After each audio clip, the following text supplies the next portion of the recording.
Les directs se poursuivent depuis le Parc des Princes et le salon Your Futur. On va tout faire pour vous accompagner durant cette journée et jusqu'à demain pour vous aider à trouver le métier ou la vocation qui vous convient.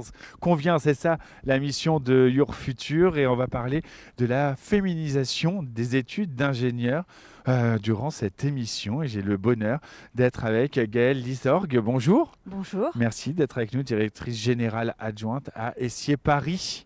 Merci Anthony. Mais avec grand plaisir. Pour commencer, est-ce que vous pourriez nous présenter ce qu'est l'Essier? Avec plaisir. Donc déjà, Essier a une longue histoire puisque nous venons de fêter nos 120 ans l'an dernier, en 2024. En effet, Essier Paris a été créé en 1904 sous le nom d'École Breguet. Elle était installée à l'époque dans Paris 15e. Et puis dans les années 60, elle est passée sous tutelle de la Chambre de commerce et d'industrie Paris. Pour ensuite rejoindre le campus de la Cité Descartes, donc à Champs-sur-Marne en 1987, dans un bâtiment emblématique que vous connaissez peut-être, de l'architecte Dominique Perrault. Voilà, donc ça c'est sur la partie historique. Et puis peut-être, voulez-vous savoir un petit peu ce qu'on y fait Eh dans bien, cette tous vos école? domaines de formation, les campus, il faut tout savoir. Voilà, donc après, pardon, j'ai pas tout à fait fini l'histoire. Une fois qu'on est arrivé donc, sur le campus de la Cité Descartes, eh bien, à partir de 2020, nous avons rejoint l'université Gustave Eiffel, qui a été donc créée à ce moment-là par la réunion d'une université, d'un grand organisme de recherche à l'échelle nationale, d'une école d'architecture et de 3 écoles d'ingénieurs, dont Essier Paris. Et historiquement, nous étions une école plutôt orientée formation en électronique et en informatique. Et puis nous nous sommes progressivement diversifiés pour aller vers des formations autour des transitions numériques et environnementales avec des nouvelles spécialités, la e-santé, l'efficacité énergétique, le génie civil, le génie mécanique, etc. Plus cybersécurité, data science, des choses aussi en lien avec électronique et informatique. Voilà. Alors, moi, j'ai entendu parler de la marraine d'Orange. Qu'est-ce Oui. que c'est que cela? Alors, chaque année, nous avons une marraine de promotion. Et donc, Orange nous a fait l'honneur donc, d'avoir comme marraine cette année Karel M. Bobda Kouaté, qui est très présente auprès de nos étudiants et étudiantes pour je dirais, les accompagner dans leur parcours professionnel. Elle participe aussi à une chaire Orange autour de stratégie et innovation durable.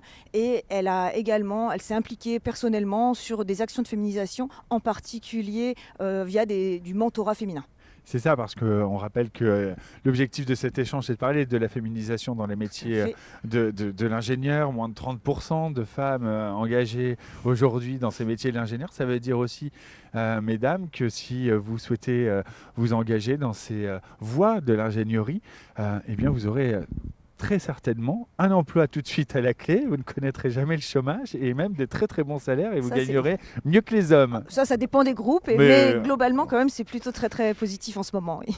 justement, comment le parcours de Sandrine Ouamy, femme internationale de l'année, trophée des femmes de l'industrie, inspire-t-il les jeunes femmes ingénieures? Alors, c'est un très bon exemple puisque Sandrine Vamy, c'est une ancienne, donc c'est une diplômée Essier Paris en informatique et elle a effectivement donc un parcours particulièrement exemplaire, surtout à l'international, d'où le prix qu'elle a reçu.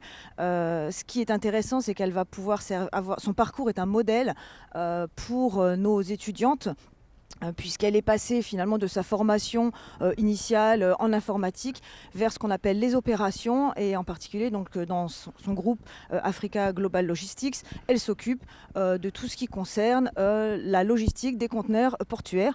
Donc ça permet de montrer par un exemple, par un témoignage, comment finalement les femmes ont accès à tout type finalement de métiers.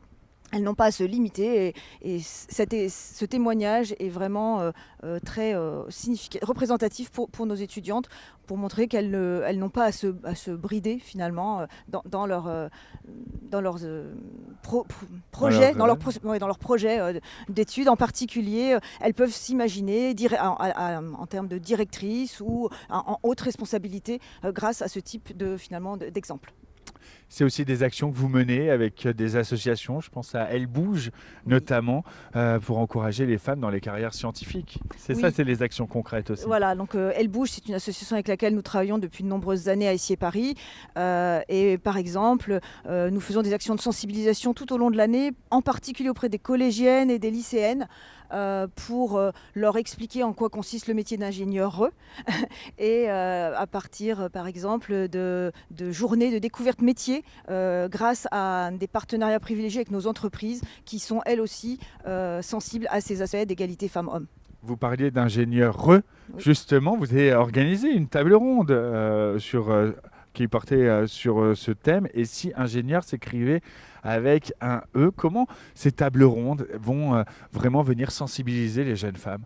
Oui, alors effectivement, la table ronde a eu lieu en novembre dernier. Et si ingénieur s'écrit avec un E, ça décline l'acronyme ESSIer. Et c'est donc une sorte de bannière qui sert de fil conducteur à nos actions de féminisation.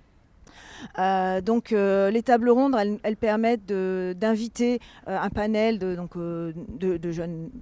jeunes, quels qu'ils soient, hommes ou femmes d'ailleurs, et de leur présenter des témoignages directs, intergénérationnels, de femmes ingénieurs expérimentées, mais également de très jeunes diplômés, de responsables RH. Et ces personnes viennent leur parler très concrètement de leur parcours, mais également de leur métier au quotidien. Ensuite, il y a un échange avec la salle, ils peuvent poser leurs questions, et ça aide à démystifier, à casser finalement les stéréotypes de genre. Et c'est vraiment ce que l'on cherche à faire dans ces tables rondes, qui est un échange direct avec des personnes, donc des femmes qui ont concrètement vécu cette progression dans des métiers de femmes femmes ingénieures.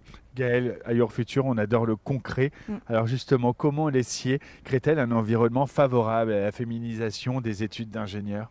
Alors concrètement, on a plusieurs choses, mais ce qui me vient à l'esprit là, c'est par exemple à la rentrée, tous les ans, on organise un pot d'accueil spécifiquement pour les jeunes filles, donc pour les étudiantes de l'école, pour leur présenter nos actions, notre réseau interne d'étudiantes mobilisées sur ces actions de féminisation, et également le club ERA, qui est un club qui est mobilisé pour défendre tout ce qui est égalité de genre, et qui donc accompagne un certain nombre d'actions de sensibilisation, par exemple lutte contre le cancer du sein, lutte contre les violences sexuelles et sexistes, les questions de consentement, etc. etc. Donc voilà, c'est un moment convivial autour d'un pot, on explique un petit peu toutes ces actions, mais de façon un peu décloisonnée et plus classique, c'est pas un cours. Voilà. C'est pas un cours.